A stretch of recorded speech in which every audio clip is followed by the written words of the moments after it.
How we doing, good folks, on this Fist Pump Friday, Fired Up Friday, and Fireball Friday? Welcome to Montez at midday. I'm your host, Dre Montez. Hope everyone is doing well, and there's several ways you can follow us through our social media. We have a page on Facebook,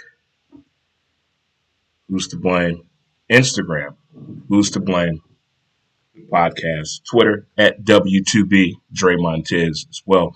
And we also have a YouTube channel, Dre Montez, or you can just go to the website, www.dremontez.com. But as I said, it is Fist Pump Friday. Get it up. We're being brought to you by a title sponsor, The Weed Squad. You just go to the dremontez.com and hit the sponsors, and you get a link of all the sponsors that take you right to their website or their social media page as well. But do your part in supporting small business as well as your community, because you can't have unity without community. Right there, good people. Well, thank you guys again for the birthday wishes for my son yesterday. I really do appreciate that. I really do. When you have kids that are young, the birthday celebrations are a little different. Whether you are in the home parent, out of town parent, or whatever it may be, everybody parenting was a little different. Trust me, over that. But when they're young, the party celebration, the planning, whether it's going to be a theme, what location is it going to be at? You got to invite the right kids, the kids from the school, the kids from church, the relatives, the cousins, the family friends, things of that nature when it comes to putting on your child's party in the early stages of their life. It becomes chaotic. Then you get to the point where maybe you're not in the home as you would like to be. Now you got two different birthday celebrations going on.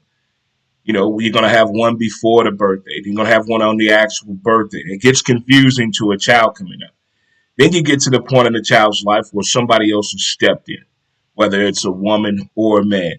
Now you get to that point, you don't know it, but it's going on in your head. It's become that competing for the birthday dominance. Who's going to win the birthday gift? All kids at some point has went through that when they knew the mom and dad, the boyfriend and girlfriend were battling for the affection, and gifts kind of went through the roof, through the chain, or however it may be. Then once they get to the grown person status of being 18 to 21, the celebrations kind of change a little bit. Now you're hanging with them, want to be in their element around their friends, kind of get to know the adult version of them. And then when they get 25 to 28, it really changes. You're sitting back and you're reflecting on how fast this journey has been to the age that you're at right now. In your eyes, it was in a blink of an eye. To them, it was probably the longest time ever to get to this point. And then once your kid get in your 30s, it's more of appreciating the details of what has transpired in this child's life since it's been an adult, 18 to 30 years old. You just want to see them do well and appreciate life and just enjoy the moment. That's all you want to see as your kids are getting older. But again, thank you for the birthday greetings. You guys were through the roof and all the chain have you always been for when I share my kids' birthdays out there to you right there. But it is Fist Pump Friday. We're going to get on into it. Maybe I'm looking at this a different way. Maybe this is coming up and I guess kitchens and living rooms and barbershops and beauty salons and man cave and she sheds throughout the country. But there's a new HBO documentary out called Scheme. And it's about the scheming side of college basketball, men's college basketball in particular. But I think we pretty much know that something has been going on for quite some time when it comes to, I guess, how can you put this? When it comes to the state of basketball right now, when it comes to that, there's just different ways you can look at it and accept it and tease it and please it. But I think seeing this documentary has really something I've always noticed. And I think we all have. We all know something's going on, but we're all keeping quiet because everybody's afraid of losing the quote unquote opportunity, the financial assistance that comes along with it, having a great athletic child that has the potential to do things with a basketball that the common folk don't, your lifestyle, all that is in jeopardy when it comes to the scheme of things concerning NCAA men's basketball. But when I say we're all turning the other cheek, no pun intended, but we know this has been going on. The way athletes have been taken advantage of, the stories we've heard, the fictitious movies made about this, uh, the sports segments that have really put the eye on this, investigative reporting, true books and movies and storylines we actually know about for sure about the state of play when it comes to NCAA basketball, when it comes to infractions, whether right or wrong, whether you knew you were taking advantage of this kid. But if we put our mind to it, the NCAA is a very profitable not-for-profit organization. I'm going to say that again. The NCAA men's basketball, the NCAA itself is a not-for-profit organization, but they make billions of dollars off the talent of these kids. And the way these kids get to these colleges and universities has to be intriguing to you at some point. At some point, while you're rooting for these teams, you have to say to yourself, how did that young man get in that school? How did they know to go? How does that team always putting together, finding these quote unquote blue chippers out there? The one and done factor. How is this process happening? We know how it's happening. It's with money. It's with money. You got these shoe programs out here that are throwing monies at these colleges and universities. But what is the kid getting out of it? A lot of you are probably saying, well, they're getting the education. Okay, that's true. That's true. But let's flip the script a little bit, like in the documentary scheme. What if Amazon and Google and let's say Yahoo came after a 12-year-old kid? Hey, come intern for us, and we'll take care of you when you get out of high school. We got you. What's the difference? One's going to make national praise on the front page about look at what this great company Amazon did for this little kid that participated in a STEM program and due to that has landed an internship at Amazon with a guaranteed employment contract after that internship is ended. Isn't that what's happening in college sports, especially men's basketball? I'm not saying a college athlete needs to get paid $1 million, but I'm not either going to say up here that the coaches deserve all that money, along with the universities. While these kids it was exposed with UConn back in 2007, he wasn't eating. So at some point, the NCAA has to really get back and say, I think they've caught on. The gig is up. Let's do something about this. Let's fix this moving forward. It's 2021. The little bit of me keeps saying, well, we've come a long way in collegiate sports.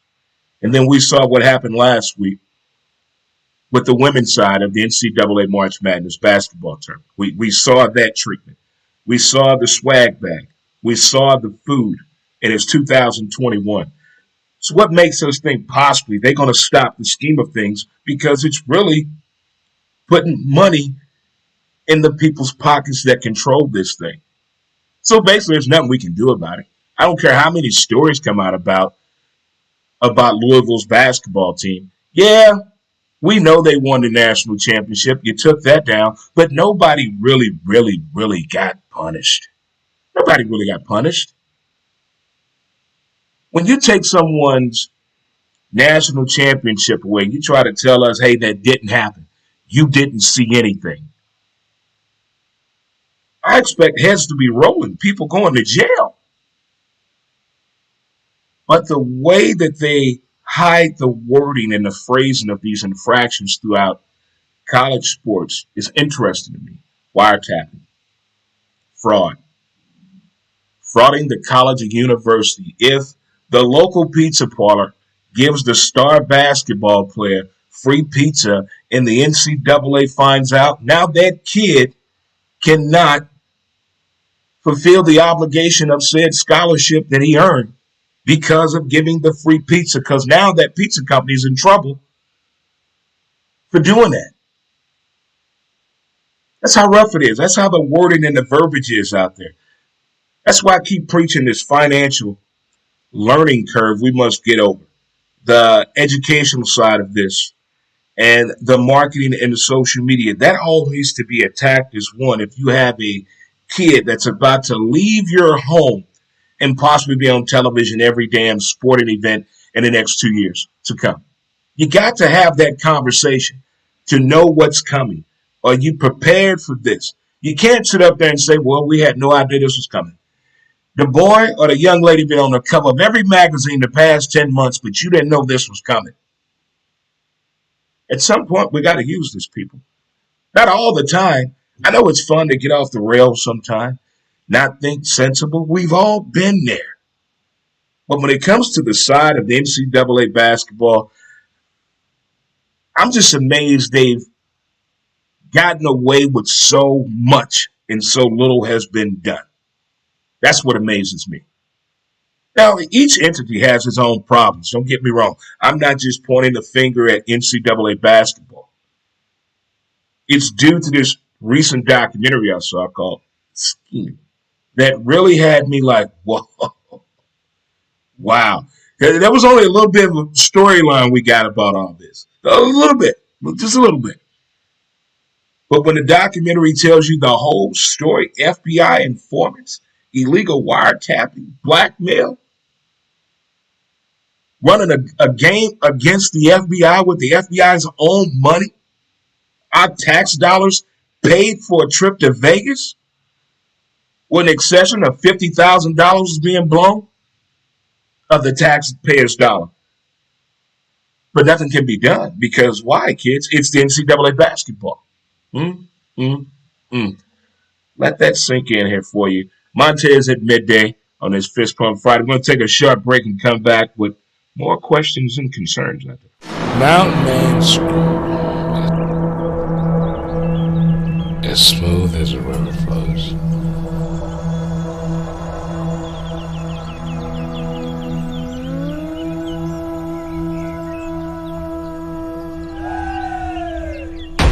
MountainManScrub.com.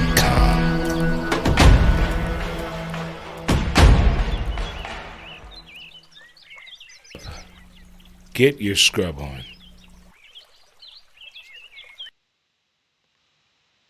All right, get your scrub on. Don't forget to use the promo Dre.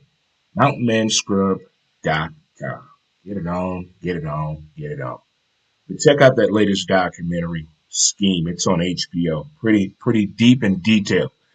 It's not for the kids, but if you have one that you can look at and can tell, maybe that our baby got that potential. We're working with something here. Let's get on board. Let's get on board. Let's stop having other people be ahead of the curve over our own child. Come on now. Let's get on top of it. Let's be smarter than the opponent. Huh? There you go.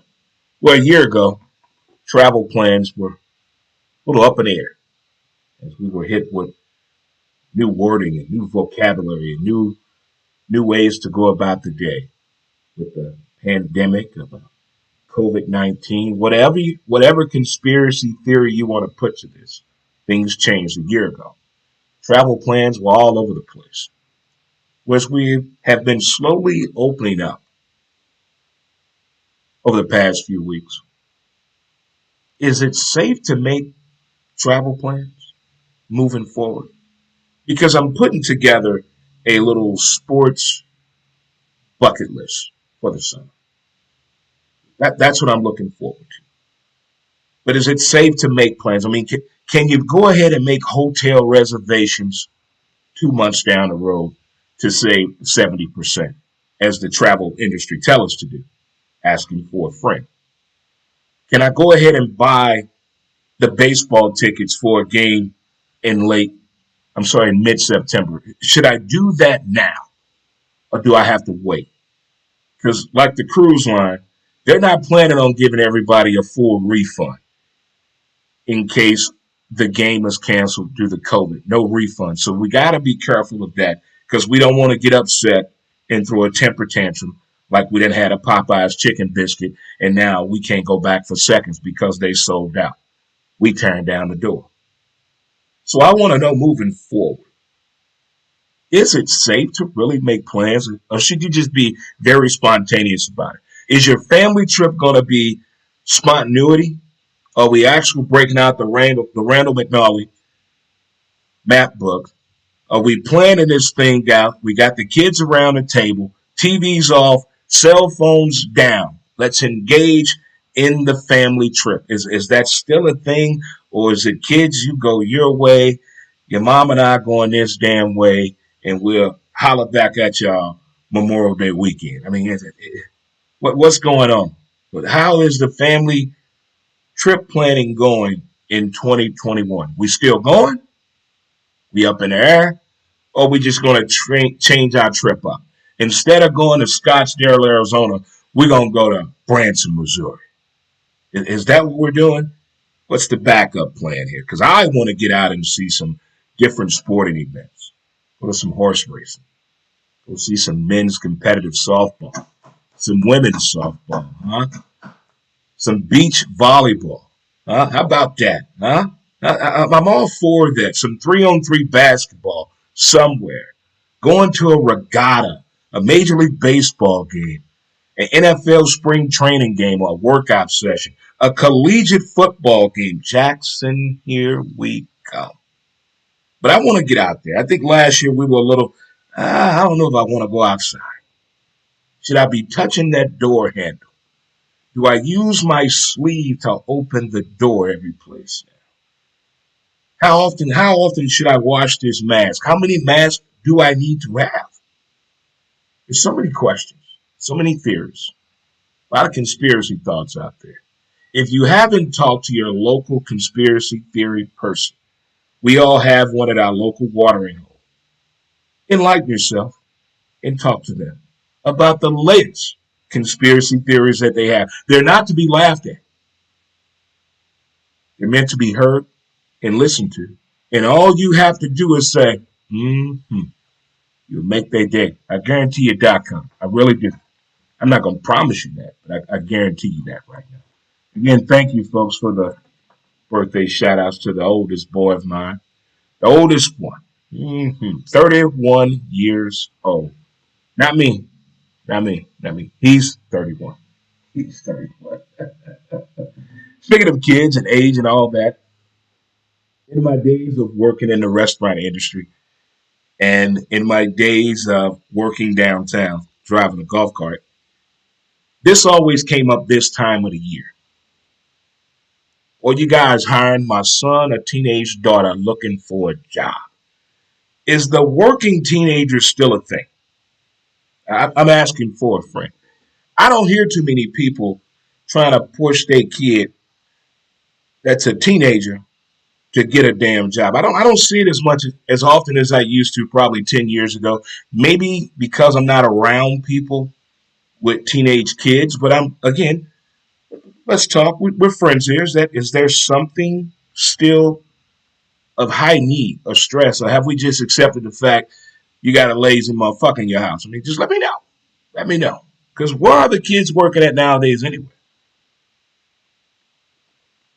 In my day, it was you get your job at the mall, you get your job at the Six Flags. I'm talking like a grandparent.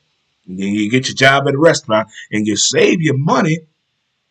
And your grandfather or grandmother would tell you this: you save enough money, I go help you get your car, and that way you can get back and forth to school and to work, and you can become responsible. Remember those talks and conversations right there? It made you feel like, okay, I can do this. Mom, Dad, I want to get a job. I want to get a job. 9 times out of 10, you Calvin over at McDonald's. You over there shaking fries. You excited. You got a uniform. You get a free meal. The bus lets you off right in front, right in front. You get that first paycheck. And you have done the math on your hours worked times how much money they pay you per hour. You got it figured out in your head. You're all, right. Hey, you're all excited. You open up your check. What the hell is this? I made way more money than this. But you didn't figure taxes and FICA and all this old crap. It was a total letdown. Total letdown. So just remember, they take taxes out of your pay. But if the working teenager is out there, where are they going? Is there still a such thing as slate? Is the Six Flags job still a thing? Working at the mall was like the thing to do because you got a chance to see everybody from school, the hot chicks from other high schools and the county schools and the private schools. Oh, it was something else. Depending on what mall you worked at. Because I worked at Northwest Plaza in the Galleria. Big difference. Big difference. Big difference in the clientele. I'm talking Northwest Plaza when it first moved indoors. Because Northwest Plaza used to be outdoors. When the Galleria was one building, not three buildings. Showing my age, that's okay. But working at the mall was fun. So much fun. I got a lot of free stuff and a lot of discounts. And you were always laughing because somebody knew somebody that worked at one of the stores from another high school. It was a lot of fun. But on this Fist Pump Friday, Fired Up Friday, fried chicken Friday. Different thoughts have crossed my mind since the whole low vision of having LHON, which stands for Libras Hereditary Optical Neuropathy. Since that has come about, the the dream of traveling the road in an RV or a van or a camper, just sleeping out and just doing shows from throughout the 49 states. I don't think I can make it up to Alaska. But I think that'd be fun. I think that'd be a lot of fun to just travel. So I didn't think it was a possibility of still possibly trying to pull this thing off. But if you could living it out. We see a lot of these stories now on the Travel Network. Some of the news segments feature there's a couple people from St. Louis that have actually done this who are well traveled and well followed throughout YouTube, who have cashed in everything and got a vehicle that's suitable for them to live in, work in, and use as a transportation need as well. Living and working out of your vehicle for a year. That is something I really want to try to actually look forward to doing in 2022 or 2023. I'm 6'2". I can, I can maneuver my body to get comfortable pretty good. I think. I'm easy on the food. I don't require that much for essential living. I could pull it off. I could live off Mother Earth. There's nothing wrong with fish and eating the plant life. I can do all that. Get the juices and berries together. So none of that is like a real big problem to me. Probably we'll have to get real creative with the hairstyle to be prepared to be gone from my barber for a whole year. Oh my goodness. I'm gonna have to fly him in or something. But I see more and more people having blogs about this or showing you the how to on how to live on the road and go from there. There's so many ways to make a living that fits your lifestyle. But try one more time. Making money to fit your lifestyle, not everybody else's. Not everybody else's. When you get to the age and you know how much it costs to take care of you, not everybody else, it changes the way you look at everything. It changes the way you look at so many things. But I think the food, sleeping needs would be the least of my concerns. I could really eat just one meal a day. That's no biggie to me. Now the drinking, now that right there is where we may have to proportion our alcohol. Like every other Monday, we'll have vodka. The weekend after that, we'll do gin. The weekend after, I'm gonna have to switch it up, but break it down. Only allow myself to have like 4 ounces of alcohol a day as I live on the road for a year. The green part of the earth, that's going to be needed daily. Because I'm quite sure I'm going to see some things and living off the road and on the road for an entire year. I want to get creative and finding different places to live at and sleep at, different opportunities and ways to make money, and also this whole time that I envision this amazing trip that I want to do. I'm going to capture it all through podcast. That's the beauty of it all, through live streaming and audio content, which we do now. You can catch the latest episode of my podcast, Who's to Blame. It's a sports and entertainment podcast. We talk about everything but politics and religion. And you can check out the latest episode. It is up on Anchor, SoundCloud, Spotify, iTunes, Podbean as well. And there's also a link on our Facebook page, Who's to Blame, Twitter page at W2B Dre Montez. So there's all kind of ways to get caught up on the latest episode of my podcast as we're getting prepared to enter a new season, as we're getting ready to start and kick off the Major League Baseball 21 season. And we're going to put out a special podcast for the upcoming Major League Baseball season.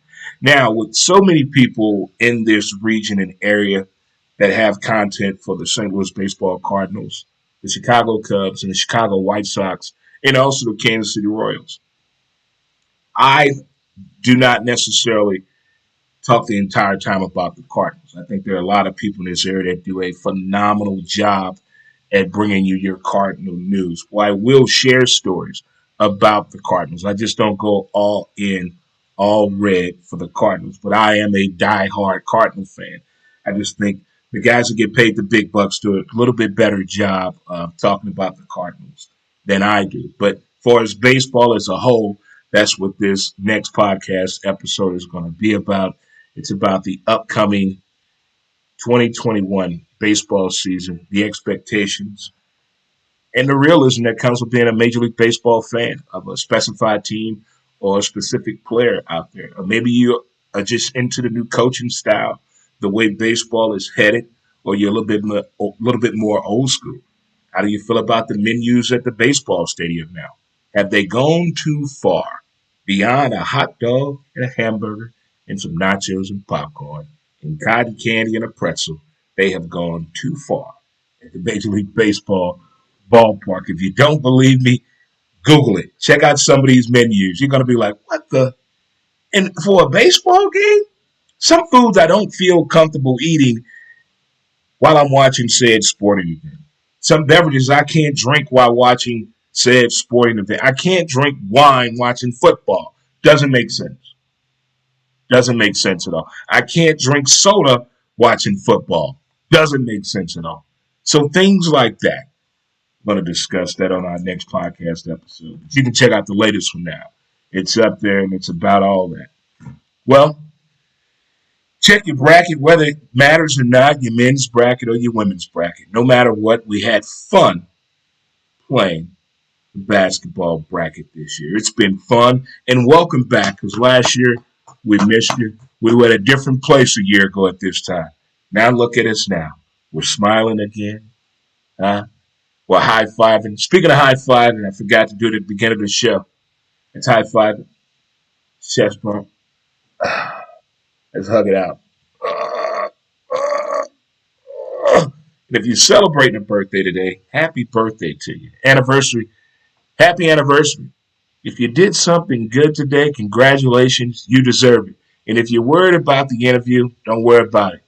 You got this. That's how it's going to work for you right there. Kids, boys and girls, and children of all ages across the land that have tuned in today from Montez at midday, we appreciate you. We appreciate it. So you know what time it is. It's video game time. Oh, NBA 2K. Oh, you almost had it.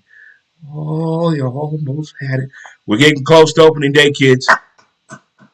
Getting close to opening day. And next week I'll be sharing with you golf cart transportation information for the upcoming Cardinal baseball season. So stay tuned for that. Again, thank you to our title sponsor, the Weed Squad. Booyah.